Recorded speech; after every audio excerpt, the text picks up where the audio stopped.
All right, let's dive into this absolutely cinematic story. Meet Kim Jin-ho. For 40 straight years, he was the undisputed, undefeated UFC champion of the world. Seriously, his life was so easy, completely devoid of any real competition, that his secret hobby was conquering the hardest video games on Earth. He played this incredibly complex game called Last Saber for 10 years until he became the absolute #1 player there too. He was basically a god of combat without a single worthy opponent. But then, well, the universe heard his complaints. A freak lightning strike hits his apartment, handing him his first ever defeat. Instant death. But the story doesn't end there. Actually, it's just getting started, thrusting us straight into today's explainer of this epic journey. So what happens when Earth's greatest fighter is reincarnated as the absolute weakest slave in a brutal magic world? Imagine this for a second. You close your eyes as an unparalleled combat genius, right? And you wake up in a deadly, filthy prison. And not only that, but you are now trapped inside the fragile 15-year-old body of a boy named Zed Arahan. This sudden shift sets some extreme stakes for Zed's impossible journey. He's been dropped right into the very game he mastered, Last Saber. But he hasn't spawned as a hero. No way. He has spawned as the absolute weakest being in a world where power is quite literally everything. Chapter 1. Reborn in Butcher Prison. And man, what a horrifying wake-up call this is. Zed finds himself in a brutal facility designed purely to torment magic users, where inmates scrape by on meaningless, back-breaking labor. They're forced to stack rocks all day long just to earn a single terrible meal. The guards are vicious, the other inmates are completely desperate, and the entire system is rigged for suffering. Think about the sheer irony of this reincarnation. On one hand, you have an absolute physical powerhouse whose movements were a blur, a guy that cameraman literally couldn't track. On the other, a fragile 15-year-old exiled noble with 0 mana. In this world, the Arahan family is legendary for producing the absolute strongest mages. Yet Zed, an Arahan by blood, is considered a complete failure by this world's standards. But wait, here's where it gets crazy. Zed discovers his gamer interface still exists. He opens his stat window, revealing exactly how he's going to survive this nightmare. His physical stats, strength, agility, luck, they are all absolutely maxed out at 100. He also possesses an S-rank mental defense trait. The catch? 0 mana points. Because his physical stats are so impossibly high for a normal human, his body is literally bottlenecked. But as a former champion, he immediately figures out how to min-max this ridiculous setup to start fighting back, relying on pure flawless martial arts to survive a terrifying prison riot. Now, to truly grasp the stakes here, we really need to understand the power scaling of this universe.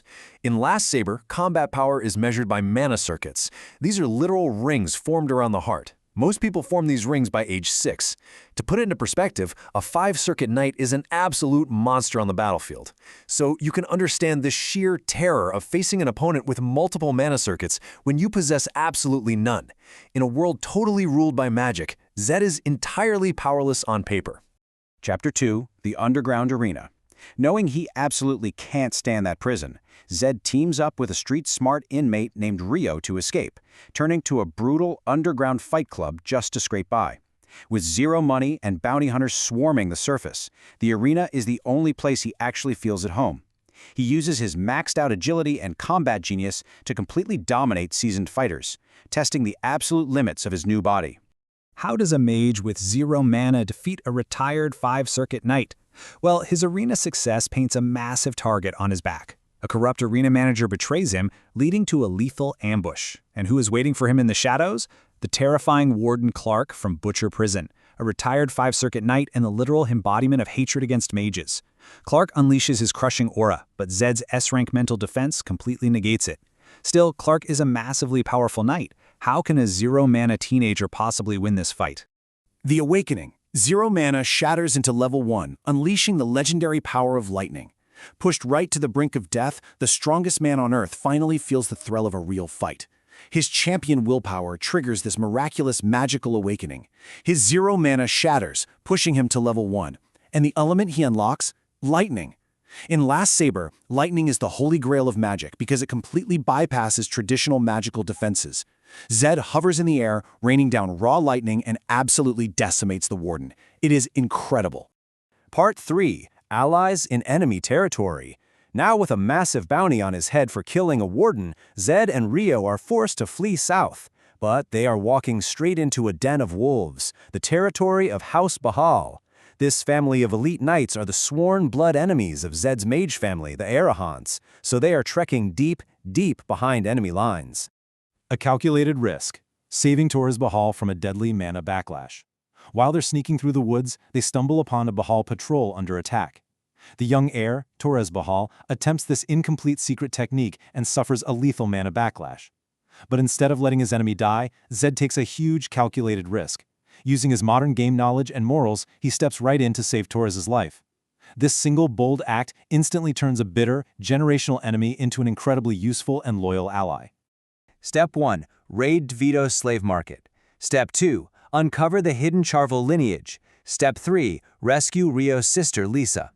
With Torres backing him up, Zed launches this high-energy tactical raid on a corrupt slave ring run by a guy named Vito. And the operation is a massive success.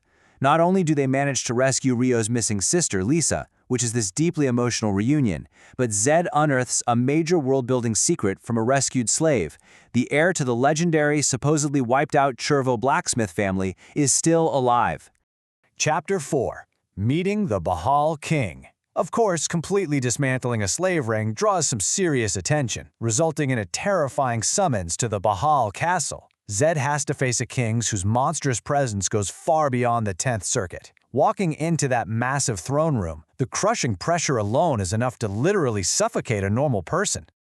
I am going to follow local customs and bow to the Lord. That is what Zed says, and it brings us to a total masterclass in political maneuvering. Think about it. If Zed shows weakness and kneels, he's dead. If he acts with typical noble arrogance, he angers a king who could slice him in half with a thought. So, Zed masterfully pivots.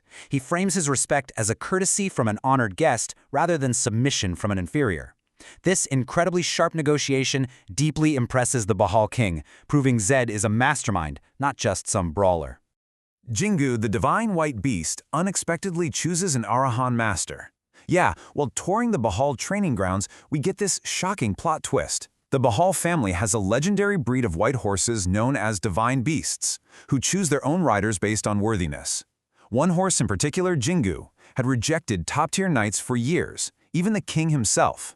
Yet, when it sees the magicless Zed Arahan, it immediately bows to him, choosing him as its lifelong companion. An Arahan mage riding a Bahal knight's beast? That is completely unprecedented. Part 5. Gathering the ultimate team. Zed knows he can't just hide out forever. Summoned back by his own ruthless family, he maps out a strategic master plan to build an unstoppable crew before returning to the snake pit. He needs power, he needs protection, and he needs money, and he needs them fast. 1. Exposing the corrupt Myers Church. 2. Securing Imperial and Priest protection badges. 3. Brewing the Lightning Elixir. 4. Recruiting Lacto Sherville. And 5. Partnering with the Alley King Eddie. Zed basically goes on this fast-paced run of strategic side quests across the cities. By exposing a church selling fake holy water, he secures incredibly rare protection badges from both the Empire and the True Priest, making him legally untouchable. He brews a crucial lightning elixir, recruits the fugitive blacksmith Lacto, and finally secures a brilliant information network by partnering with the genius Alley King. 5. That brings us to a massive turning point. The number 5. By successfully brewing a pure holy water elixir with the water he got from the real priest, Zed permanently boosts his mana pool. He hits exactly 5 mana points. In Last Saber, this specific threshold is exactly what he needs to finally unlock his full, devastating lightning potential. The gamer has finally got his baseline stats online, and it's a game changer. The Cherville Tragedy. They were a legendary blacksmith family, framed for treason by the rival Martin family, wiped out by the Empire, and the survivors were forced into hiding. I want to briefly touch on why recruiting Lacto was such a huge deal. By tracking down Lacto, the last survivor of this tragedy, Zed secured a massive, high-risk win. He now has the greatest living craftsman in his corner to forge custom, lightweight gear that compensates perfectly for his low mana pool. Chapter 6. Return to House Arahan.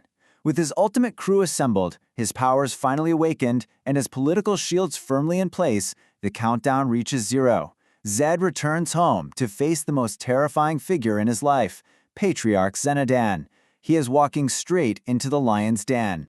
Profit is profit. There's no such thing as dirty money. That's Patriarch Zenodan Arahan. He is a ruthless leader who literally murdered his own siblings to take the throne. When he questions Zed about destroying the Arahan slave trade business, Zed argues about dirty money, and Zenodan coldly drops that line. What follows is this tense, high-stakes, psychological chess match. But Zed successfully bluffs his way through the interrogation, earning his father's cautious respect and actually getting his royal inheritance reinstated.